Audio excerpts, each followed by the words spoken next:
The PlayStation 4 has been around for 5 years, thus it comes as no surprise that there already are tons of rumors about its successor. In fact, we know that a PlayStation 5 is coming, as it has even been confirmed by the CEO of Sony Interactive Entertainment America, Sean Layden. But when will it be released? How powerful will it be? And which studios are working on PS5 games as we speak? Sit back, relax, and enjoy. Game Ground's look into the future of PlayStation.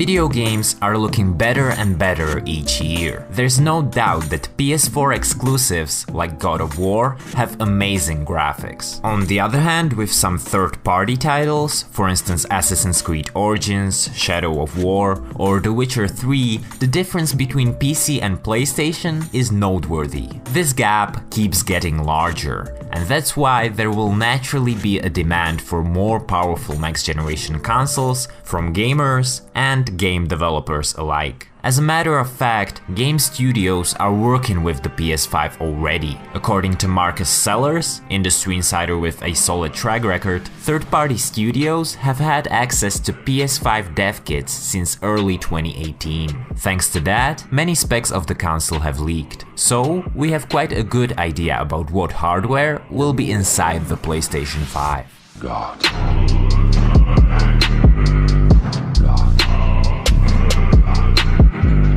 Like PS4 and PS4 Pro, the system is being designed by Mark Cerny and his team. Consequently, don't expect any crazy hardware changes such as a brand new architecture. At the core of the PS5, there will be an AMD Accelerated Processor Unit, or an APU, which is a chip that includes both a CPU and a GPU. APUs are currently used in Xbox One as well as PS4 consoles. However, in these cases, they are mobile chips meant for notebooks. In contrast, the silicon in the PS5 will be a desktop-class APU. If you're a specs guy, you may be happy to hear that the chip will have 8 Zen cores, 16 threads, and it will be manufactured using the 7nm technology. As for the GPU, PS5 will have a custom one, based on the upcoming Navi architecture. Memory will receive an upgrade too, as the system will most likely feature a faster GDDR6 RAM compared to GDDR5 sticks that can be found in the PS4. With regard to hard drives, I expect the PS5 to come equipped with a 2TB HDD, since the size of games keeps increasing. In an ideal world, next-gen consoles would be based solely on flash storage, which would make them noticeably faster and quieter. Nevertheless, high-capacity SSDs are unfortunately still way too expensive. Thus, in my opinion, the best-case scenario in the real world is that we'll get a combination of both a smaller but super fast flash memory and a large traditional spinning hard drive.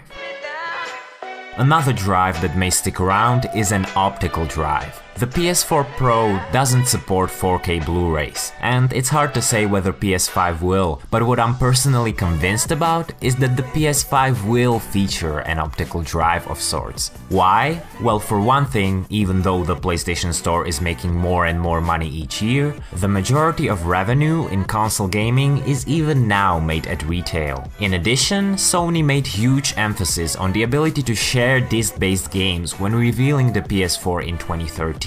And that was one of the key reasons why they won this console generation. While logical, removing the Blu-ray drive would simply be a very risky move. Just heard you there. When a gamer buys a PS4 disc, they have the rights to use that copy of the game. They can trade in the game at retail, sell it to another person, lend it to a friend, or keep it forever.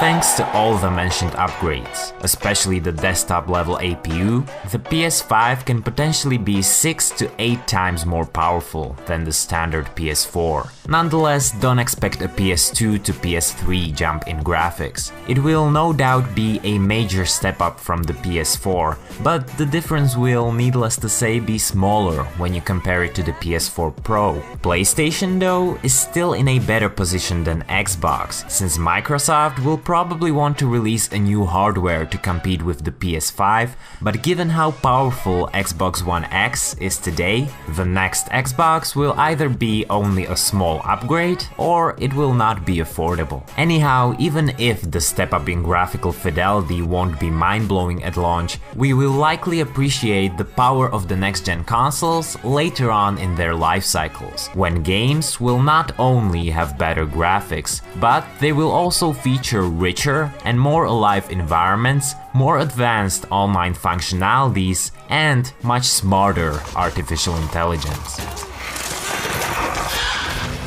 Another area in which the upgrade from PS4 to PS5 will be worthy of attention is virtual reality. As it happens, the AMD APU is said to have been designed with VR in mind. Of course, chips do not need to be created for VR in order to work with it, but what this likely means is that all the necessary components will be built in the console this time. As a result, the black box that currently comes with PSVR would no longer be required.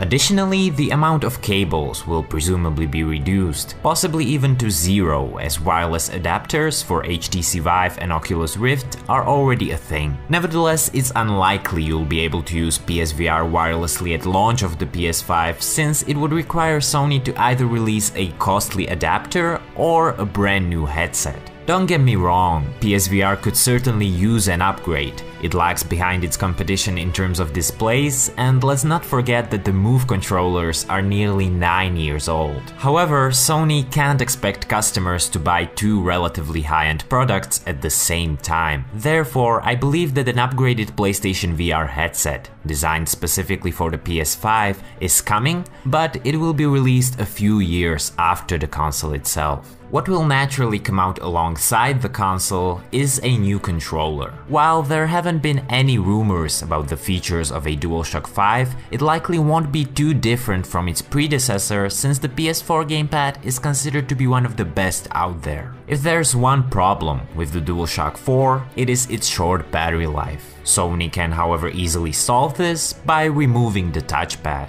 It consumes a lot of energy and it isn't utilized well by most titles. The current gamepad has a built-in speaker and a headphone jack, so a possible DualShock 5 feature that naturally comes to mind is a built-in microphone. Furthermore, hardcore gamers have been longing for an official customizable DualShock ever since the Xbox Elite controller has been released. Thus, it's possible Sony will offer a more premium version of the PS5 gamepad as well. One more thing Xbox currently has, while PlayStation doesn't, is backwards compatibility. This will in all likelihood change with the next generation. The reason why the PS4 isn't backwards compatible with the PlayStation 3 is that they are based on two completely different architectures. The PS3 was one of the few products using the complex cell technology, while the PS4 is built around the standard x86 architecture used by virtually all contemporary computers. The PS5 will also be based on the x86 architecture, and as it was mentioned, it will have an AMD APU, just like its predecessor. For these reasons, backwards compatibility with PS4 and PS4 Pro will almost certainly be one of the features of the PlayStation 5. And that is what we know about the hardware of the PS5, but what truly makes or breaks any console are not its components, but the games.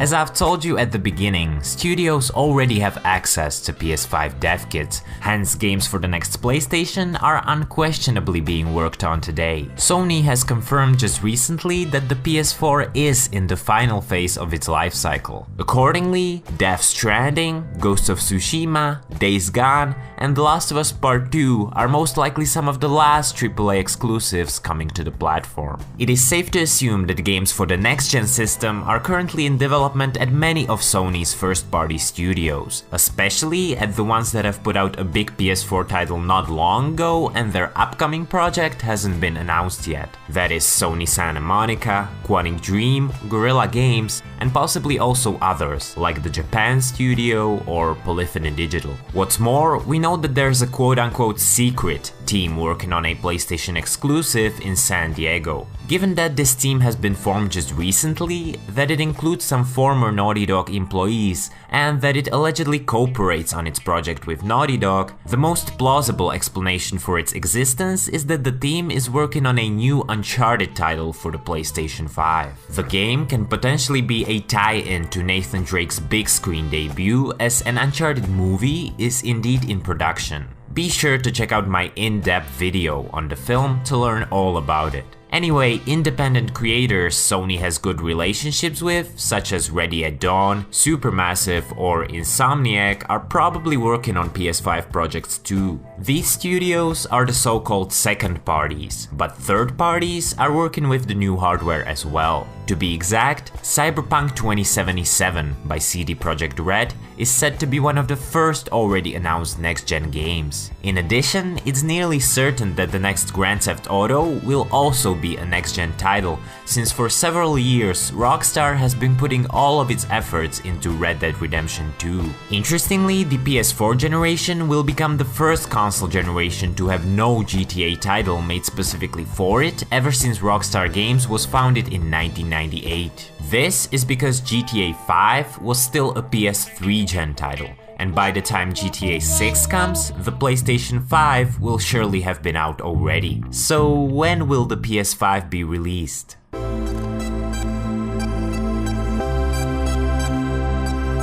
Historically, a new PlayStation console was always released give or take 6 years after the one preceding it, which means that the PS5 could be launched around the fall of 2019. According to hardware experts from Digital Foundry, late 2019 is actually the earliest time frame the PS5 could realistically come out in, as neither the GDDR6 memory nor the AMD APUs will be ready for mass production prior to that. Therefore, I believe it's safe to say that the PS5 will be released either in the fall of 2019 or in 2020.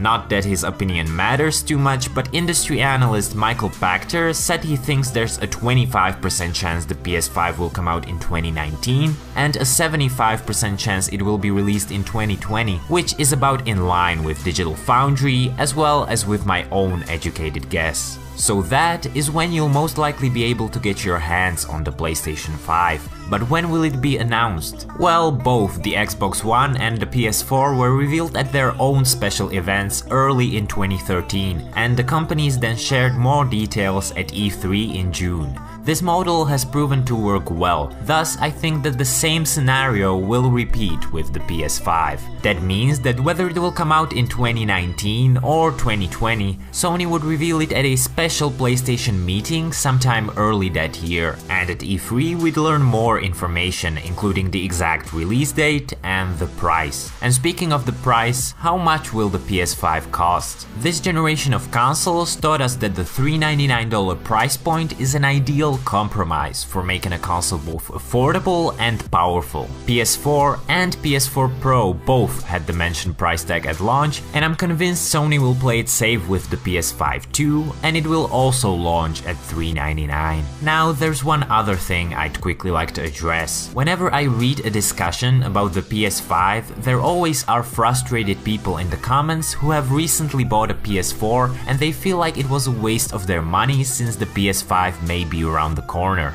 If that's your case, let me tell you, your money was well spent. The fact that the PS5 is coming doesn't make the PS4 any less amazing. Its library includes countless incredible titles, and it will only expand with games we can already call masterpieces like The Last of Us Part 2 still yet to come. The PS4 is simply must-have, and even if you bought it right before stumbling upon this video, it was a good decision. With the PlayStation 5, it is my belief that Sony will deliver a next-gen system gamers desire. One that will have an excellent lineup of games from both first and third-party developers. One that will be ready for the future while offering backwards compatibility. One that will be significantly more powerful while still being affordable. If they do this, and I'd say the chances are high, the future of PlayStation will be, in my opinion, very bright. Do you agree? Share your thoughts in the comment section, please subscribe and turn on notifications not to miss my upcoming videos. Until then, this has been Game Ground. See you around.